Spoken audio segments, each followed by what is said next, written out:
Bonjour chers téléspectateurs, je suis Michel Soyer et j'ai le plaisir de vous accueillir dans ce numéro de Mandarin de l'économie. Et aujourd'hui, j'ai le plaisir d'accueillir notre ami Manuel Collat de la Roche, qui est président de Better World, qui est un fonds d'investissement et de promotion du cinéma. Lui-même a été producteur.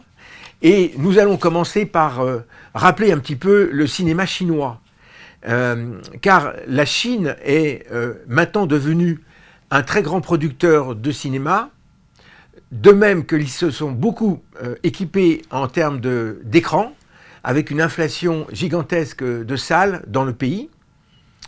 Mais aussi, la Chine s'intéresse beaucoup à nos productions occidentales et françaises, notamment en termes d'investissement et de coproduction, mais également de tournage, car on voit très souvent à Paris des tournages, notamment à Montmartre, grâce à Amélie Le Poulain. Ils connaissent parfaitement nos grandes stars comme Alain Delon, Gérard Depardieu, Catherine Deneuve, tout cela.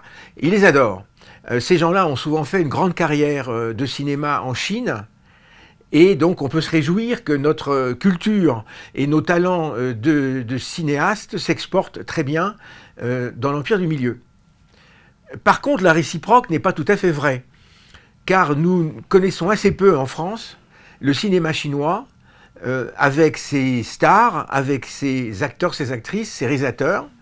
Et malgré l'existence de deux festivals de cinéma de Paris et de France qui ont promu les productions chinoises, en fait, on a peu accès, peut-être la langue, peut-être la culture, peut-être l'intérêt, et on est là un petit peu pour parler de ça et voir comment on pourrait, dans un geste un peu de liaison des deux cultures, faire en sorte que les deux cinémas puissent plus dialoguer. Alors il se trouve que Manuel, qui est là, organise chaque année dans deux grands festivals, entre autres le Festival de Cannes et le Festival de Venise, des grands galas auxquels il convie des professionnels du cinéma, mais aussi des célébrités, mais aussi des investisseurs. Et donc, l'année dernière, 2024, au Festival de Cannes, je crois que c'était la 12e édition du Better World Gala, eh bien, il a eu dans sa salle et qui a joué le fameux pianiste Lang Lang, qui est venu, je crois, avec sa femme, et toute une délégation chinoise. Donc Manuel, pouvez-vous nous raconter un petit peu ce qui s'est passé l'année dernière grâce à vous à Cannes? Écoutez, merci pour votre introduction. L'année dernière, nous avons fêté, comme le gouvernement l'a fait autour de différents événements en France et à l'étranger, les relations diplomatiques entre la France et la Chine, c'était le 60e anniversaire. Et donc la Chine était à l'honneur. Chaque année que nous faisons quand nous faisons donc notre événement à Cannes, il y a un pays à l'honneur. Et la Chine était donc à l'honneur en présence de l'ambassadeur de Chine, du consul de Chine, mais surtout de Lang Lang, qui est un très grand pianiste. Et Lang Lang nous a honorés par sa présence. Il a joué quelques morceaux inédits. Et nous avons aussi soutenu sa fondation, qui est une fondation qui est basée à Londres, et qui donc travaille sur l'éducation pour les enfants les plus défavorisés, que ce soit donc en Chine, aux États-Unis, en Angleterre.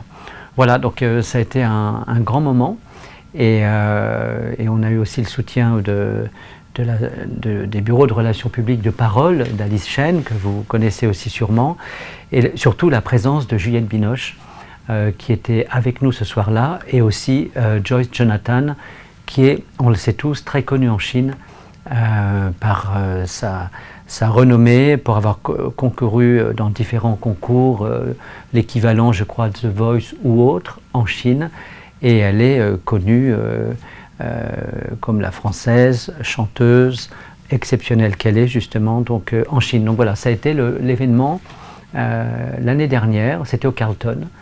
Et donc ce fut un grand succès et j'étais très, très honoré d'honorer la Chine à ce moment-là. Alors est-ce qu'il y a eu des passerelles, des dialogues? Est-ce que les Chinois et les Français se sont retrouvés, ont échangé, ont peut-être eu des projets ensemble grâce à vous? Oui, oui. Par exemple, on a eu des sponsors de Pékin qui nous ont soutenus, ou des sponsors de Shanghai aussi qui étaient présents, qui sont dans tout ce qui est cosmétique, ou même... oui, c'était surtout dans la cosmétique, on avait des sponsors cosmétiques.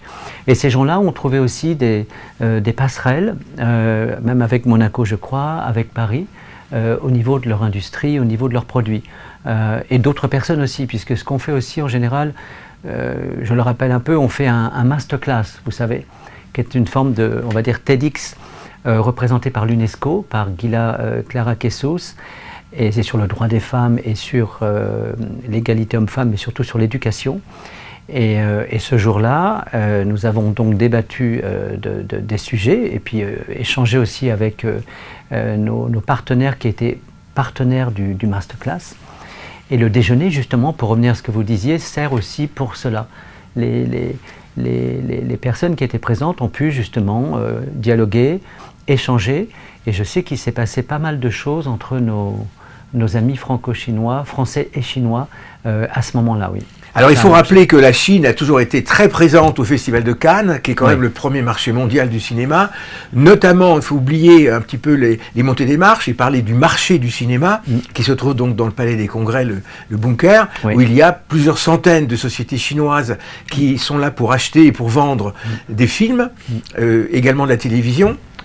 Et rappeler qu'une grande chaîne de télévision cinéma chinoise a organisé durant 7 ou 8 ans la China Night, qui était la grande soirée pendant le festival où tout ce qui était chinois était invité, et en même temps les professionnels français, tout le monde se mélangeait. Bon, on espère que ça va reprendre bientôt. Et il y a quelques années, le festival de cinéma de Pékin a organisé une manifestation à laquelle vous étiez, je crois, donc c'est moi qui l'ai organisé, donc au Martinez, oui, pour présenter le festival et solliciter les professionnels de s'inscrire, de regarder l'intérêt de participer à Pékin au festival de cinéma. Voilà, donc je crois que la Chine est effectivement devenue un très très grand partenaire du cinéma, et c'est comme ça qu'on doit le voir ici. Alors j'en profite pour vous demander, cher Manuel, pouvez-vous nous expliquer un petit peu ce qu'est Better World et votre légitimité en tant que cinéaste? En gros, qu'est-ce que vous faites ici?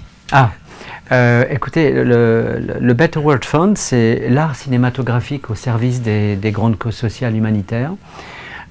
C'est un outil, c'est un forum, on va dire, un mouvement pour créer une ouverture de conscience sur les problématiques du droit des femmes, l'égalité homme-femme et l'éducation, au travers d'un masterclass, d'un TEDx, d'un dîner de gala et d'une vente aux enchères au profit d'une fondation que nous choisissons et qui est différente à chaque événement.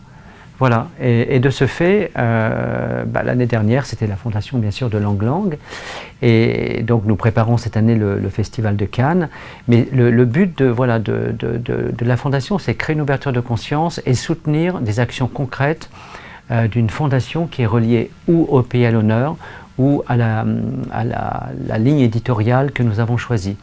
Voilà, donc, et on met toujours à l'honneur, bien sûr, les artistes, on fait venir des ministres aussi du pays qui est à l'honneur, ainsi que des ambassadeurs, et ça se passe toujours très bien, et on est au Carlton depuis maintenant 3 ans. Alors des exemples précis de pays, également de célébrités, quand on voit votre site internet betterworld.fund, eh bien on constate quand même beaucoup de gens très importants dans le monde du cinéma et même du grand public, qui ont avec vous monté les marches, qui vous soutiennent. Hein, vous avez un comité d'honneur assez étonnant, c'est-à-dire de très très haut de gamme, avec, j'ai noté, des prix Nobel, des grands artistes mondiaux, etc. Expliquez-nous un peu comment vous faites pour avoir ces gens-là autour de vous.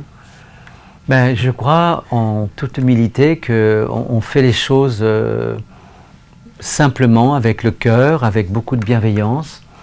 Et je pense qu'on est dans un monde maintenant où ça manque, on le sait tous, de bienveillance et je dirais, de choses toutes simplement, des choses qui devraient se faire naturellement, et il y a un manque de bienveillance dans ce monde, je trouve, et on le sait tous, c'est très anxiogène, la situation générale est pas facile, Nous ne sommes pas mieux qui que ce soit, évidemment, mais nous travaillons d'une certaine façon. Et je pense que les personnalités que nous invitons sont touchées par notre action, par ce que nous faisons, par la façon dont nous travaillons, je pense. Et c'est cela qui fait que nous attirons écoutez, ces personnalités comme voilà, Sharon Stone, on a eu Catherine Deneuve, on a eu Isabelle Huppert, Mary J. Blige, Kevin Costner récemment au Festival de Venise avec Susan Sarandon, Juliette Binoche, Leonardo DiCaprio en 2023 avec l'association Amazonia Fund Alliance. Donc vraiment, les choses se font et je pense que les gens aiment notre sincérité dans notre travail et aussi la façon dont nous le faisons, car il y a les paillettes, mais il n'y a pas que les paillettes, on le sait. Et moi, ce qui m'anime le plus, c'est le contenu et c'est ce que nous faisons aussi pour les fondations et pour les autres. Alors vous arrivez également à séduire quelques grands sponsors, quelques mécènes qui vous permettent d'organiser financièrement et logistiquement cette manifestation et aussi de pouvoir, à la soirée, à la sortie, pouvoir financer, donner une aide financière à des associations. Ça fonctionne comme ça? Oui, ça fonctionne comme ça. Et vous savez comment tout cela se passe. Il y a des sponsors, il y a des ventes de tables et de places et une vente aux enchères. Qui est dédié complètement à la fondation que nous soutenons. Et nous remettons aussi un pourcentage de ce que nous levons pour créer cet événement aussi à la fondation que nous soutenons. Ce n'est pas toujours facile, car il faut trouver les fonds, on le sait tous, mais ça se passe bien et c'est un challenge. Chaque événement est un challenge. Mais voilà, on y arrive et notre mouvement grandit de plus en plus. Et d'ailleurs, je ne sais pas si je vous l'ai dit, mais nous prévoyons d'être à Davos l'année prochaine, d'une façon un peu officielle. Et pour moi, ça fera partie des rendez-vous annuels. Vous l'avez souvent évoqué, on était dans différents endroits, mais maintenant on veut structurer les choses et être voilà, à Cannes chaque année, à Venise, et peut-être ajouter la date de Davos au milieu, si je puis dire, et d'avoir ce rendez-vous annuel chaque année. Donc vous avez passé du bikini au bonnet? Pratiquement. N'est-ce pas? Voilà. Mais alors, comment est-ce que vous arrivez, justement, vous dites, parce qu'on a une action qui est quand même très belle, vous avez fait les choses, vous avez commencé, je pense, plus ou moins avec le prince Albert de Monaco, oui. Il y a je ne sais pas combien d'années maintenant, qui vous a fait une première confiance, et ce Better World a un peu voyagé, car on l'a vu quand même dans différents pays, États-Unis, Dubaï, le Caire, etc. Expliquez-nous un petit peu tout ça. On a commencé en 2016 sous le haut patronage de l'UNESCO. Voilà, donc c'était un petit événement. On a commencé comme cela avec très peu de personnalités et on a vraiment commencé en 2017 avec le soutien du groupe Partouche, ma grande amie qui est Karine Elena Partouche et Patrick qui nous ont soutenus, et à partir de là on avait Mary J. Blige donc autour des enfants et de l'éducation, et en 2018, comme vous le dites si justement, le souverain nous a fait confiance et nous a donné son haut patronage, et nous avons donc eu un événement formidable où le souverain est venu. Nous l'avons honoré de notre prix et c'était donc à l'époque sur l'environnement. Je ne sais pas si vous vous en rappelez, mais avec la Fondation Cousteau et avec Green Cross, le CEREM aussi, avec Eric Villalonga, et du coup, voilà, ça a commencé comme cela, et moi j'étais très touché par la présence du souverain et par notre rencontre et par sa confiance qu'il nous a bien sûr témoigné, et de ce fait, ça, on a continué. Après, nous avons été invités à New York autour des Nations Unies. Nous avons invité le chef Raoni du Brésil, qui a pu bénéficier d'une aide via la France, via New York, via l'ambassade de France. Et puis voilà, et puis après on a continué, on a été invité au Caire par différentes organisations. Nous avons continué aussi, donc il y a eu le Covid, mais on a pu faire un petit programme où vous étiez, je crois, présent au Festival de Venise, c'était la première année. Et puis à partir de 2021, donc il y a eu le Covid, 2022 nous étions à Cannes avec Sharon Stone, qui m'a honoré de sa présence, que je connais assez bien. Et puis nous avons continué comme ça, voilà. Et c'est vrai que les choses prennent de l'ampleur et nous avons un grand relais médiatique grâce à l'aide de différentes personnes. J'ai une très belle équipe, dont mon vice-président Tony Laroche et Gilles Musas qui s'occupent de la communication. Et de ce fait, les choses ont commencé à grandir. Et maintenant, je suis, c'est vrai, très heureux du résultat. C'est un grand travail, vous le savez, mais au moins j'ai l'impression de servir à quelque chose. Voilà. Alors parlez-moi un peu de vous, parce que comment on devient Manuel Collat de la Roche? Alors, parce que vous avez derrière vous tout un passé dans d'autres domaines, notamment un petit peu philosophique, voire religieux, et puis après vous avez mal tourné, vous êtes devenu cinéaste, produit quelques films, etc. Parlez-nous un peu de vous, parce qu'on a envie de vous connaître. Alors, j'ai toujours été dans un parcours spirituel depuis tout petit. J'ai une grand-mère qui m'accompagnait, donc pour la petite histoire, j'avais un gros poste et je récitais tous les soirs le chapelet en latin, donc bien sûr le rosaire avec Radio Vatican. C'est ce que je faisais tout petit et j'ai commencé des cours préparatoires, je voulais aller au petit séminaire. Et puis une rencontre amoureuse m'a emmené en Australie à l'âge de 20 ans exactement.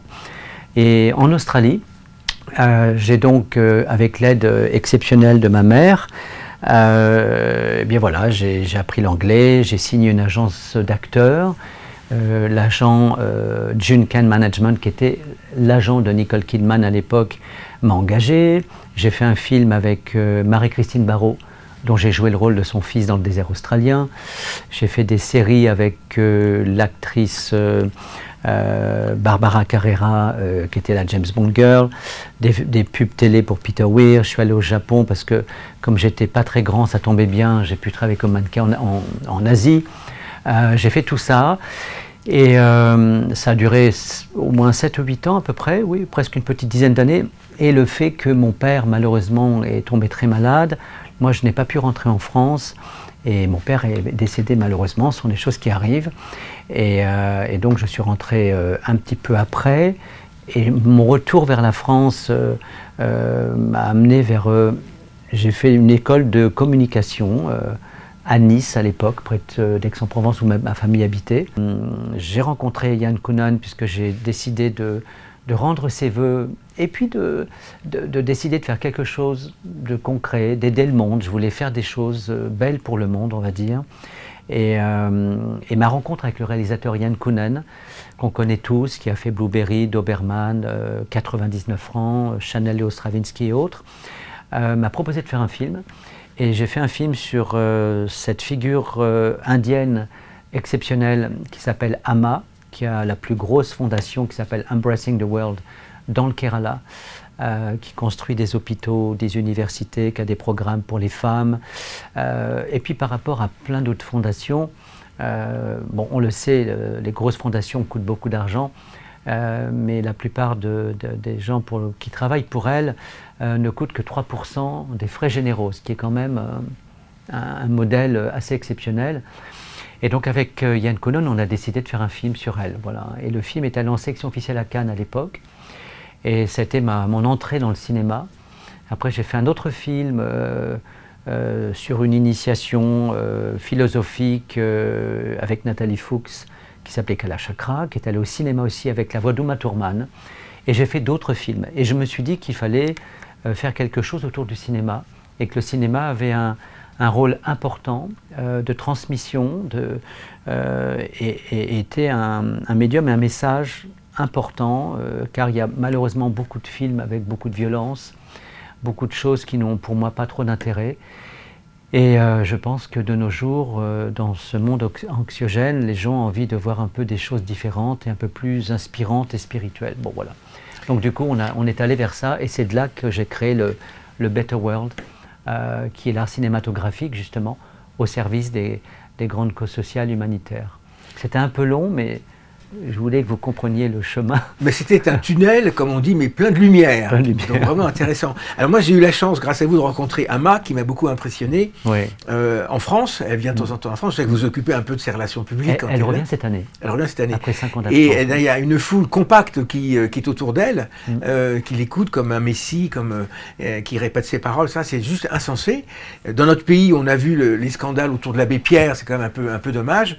Amma n'est pas entachée de ce genre de problème. Et apparemment, elle fait dans son pays des œuvres exceptionnelles. Oui, bien au contraire. Et puis elle est soutenue par le Premier ministre Modi, Et elle a toujours été soutenue par les présidents et premiers ministres précédents, comme l'ancien président Abdul Kalam qui la soutenait. Elle a eu des prix de toutes sortes aux Nations Unies, le Gandhi King à Genève, aux Nations Unies et autres, docteur honoris causa dans différentes universités. Enfin, c'est vraiment une figure extrêmement importante. Elle fait des choses pour le monde, vraiment. C'est-à-dire qu'elle a un enseignement spirituel et elle est très concrète au niveau de sa fondation. Et ça, c'est vraiment rare, quoi. Alors justement, elle a bénéficié, grâce à vous, d'un film à succès qui s'appelait The Embrace, c'est-à-dire elle embrasse des millions de gens qui montent à quelques marches pour se faire prendre, et à chaque fois, c'est une expérience personnelle apparemment incroyable et unique. Alors, elle a bénéficié grâce à vous de ce film, mais ma question, c'est les gens du cinéma aujourd'hui, le milieu dans lequel vous êtes, qu'est-ce qui se passe là, avec tout ce qu'on a, le woke, le anti-woke, le Trump, etc., etc. Est-ce que ce milieu est ouvert maintenant à d'autres cultures? Est-ce que ce milieu est vraiment international? Est-ce que vous sentez, vous pouvez travailler vos idées de générosité dans ce milieu du cinéma, qui est quand même, quand on voit le Festival de Cannes, la montée des marches, les photographes, la presse people, ça doit briller, tout ce qui est prestigieux. Quel est le point commun finalement entre ce milieu un peu glamour et puis les idées que vous voulez mettre en avant par rapport au cinéma? Moi, je dirais que dans chaque être humain, il y a un bon fond et il y a, on le sait tous, une âme. Et je pense que chacun a quelque chose en lui de sacré, mais qui est souvent entaché par trop de mauvaises nouvelles, trop de violence, trop de choses autour. Et justement, mon souhait, un peu mon travail, en toute humilité, c'est de rappeler tout cela, mais surtout d'amener plus d'humilité, plus de spiritualité, plus de contenu et plus de soutien dans ce monde-là. Mais il faut faire avec les deux. C'est toujours pareil, et je crois que c'est valable pour tout. Vous voyez, pour revenir à ce qu'on disait tout à l'heure sur ce chemin spirituel dans lequel je suis sur le chemin pour devenir diacre. Parce que je suis revenu voilà, je peux le dire, au Christ, à l'Église catholique, qui me touche énormément, puisque je suis beaucoup dans la prière tous les jours. Et je suis dans le processus de devenir diacre avec un père qui est exceptionnel, qui est le Père Laurent, à Saint-Roch, que mon ami Gilles Musas m'a présenté, et qui est un père exceptionnel et qui s'occupe des artistes, justement. Mais Saint-Roch, justement, l'église du show business. L'église des artistes. L'église des artistes. Pas du show business. Mais je comprends votre question tout à l'heure. Et les deux peuvent s'allier, mais je pense les deux vont avec, mais il ne faut pas perdre non plus l'essence de qui nous sommes, ce que nous sommes, et de ne pas perdre notre foi aussi. Alors je dis toujours, quelle que soit notre foi, quelqu'un peut être dans l'islam, dans le bouddhisme, dans le Christ, quelle que soit la religion que nous avons. Mais je pense que de nos jours, c'est important d'avoir la foi, parce que la foi, je trouve, sauve, et pour moi, elle est essentielle, et c'est une base qui permet d'accéder et de dépasser tout cela. Maintenant, oui, comme vous dites, il faut faire avec tout cela. Quelquefois, j'ai un petit peu de mal, je vous le dis, mais comme on fait des choses qui ont du sens, et puis qui amènent des choses au monde, et qui soutient des ONG, voilà, c'est comme ça que j'arrive à, on va dire, véhiculer dans tout cela. Alors Johnny Hallyday portait une croix autour du cou, et tant qu'à Juliette Binoche, qui va apparemment officier au prochain Festival de Cannes, oui. C'est quand même une femme très revendicatrice sur le plan social. Oui. D'ailleurs, elle s'est beaucoup marquée, et la petite histoire dit qu'il y a eu des petits soucis avec des sponsors, parce qu'elle était très engagée, etc. Alors, on ne peut que respecter l'engagement des uns et des autres, mais ceci est dit, dans le cadre d'une profession qui n'est pas toujours altruiste, puisque c'est quand même, le cinéma, c'est beaucoup d'argent. Oui. On vend de la culture, mais on vend quand même des entrées, du chiffre d'affaires. Oui. Donc pour ça, les Chinois, qui sont un peuple de commerçants, peuvent nous donner des ouvertures. Mais donc, mélanger un petit peu le monde du commerce avec le monde de la spiritualité, c'est votre credo. Oui, on peut dire ça, mais vous savez, Juliette Binoche, c'est quelqu'un que j'aime beaucoup, auquel je tiens beaucoup à elle. On se parle de temps en temps. Elle nous a fait l'honneur d'être avec nous donc, pour la Chine, ainsi que Joyce Jonathan. Et c'est quelqu'un qui est engagé, qui est très spirituel. C'est une femme qui est très spirituelle, qui est dans la bienveillance, et qui garde cette très belle image, je trouve, d'elle.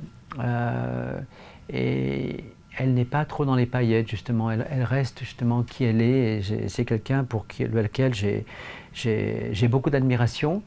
Et je comprends aussi parce que, vous savez, quand il y a des causes à défendre, il faut des voix. Et des personnes comme Juliette ou comme Marion Cotillard ou bien d'autres ont une notoriété. Et je trouve ça formidable que ces femmes-là le mettent au service de ces causes-là. Parce que c'est essentiel. Parce que vous savez, on est dans un monde où les gens suivent une tête d'affiche, suivent une locomotive. Il faut qu'il y ait quelqu'un pour suivre, comme on va dire Ama par exemple. On va suivre Ama, on va suivre un réalisateur, oui, et elles font cela, je trouve. Et être aussi une actrice engagée et spirituelle, pour moi, c'est une forme de mission. Et elles le font très bien. Voilà, mais je peux comprendre qu'après, ça puisse paraître comme un peu militant. Oui. Je perdais mes mots, pardon, mais c'est pas ça. C'est en fin de compte des convictions. Et c'est vrai que le droit des femmes est bafoué. Je ne parlerai pas de certains pays, mais il y a pas mal de pays, malheureusement dans le monde, qui traitent les femmes d'une façon inacceptable. Très bien. Et donc voilà, donc du coup, il faut que les choses se fassent et que les choses changent. Voilà. Formidable, vous êtes là pour ça. Alors, qu'est-ce qu'on va faire en 2025 ? Quel est votre programme ? J'ai entendu parler de l'Inde, donc c'est un pays d'Asie, un sous-continent indien. Quel est le programme de Cannes, qui arrive au mois de mai, oui. avec Better World ? Oui, alors le programme, ça sera le 20 mai, donc au Carlton, toujours.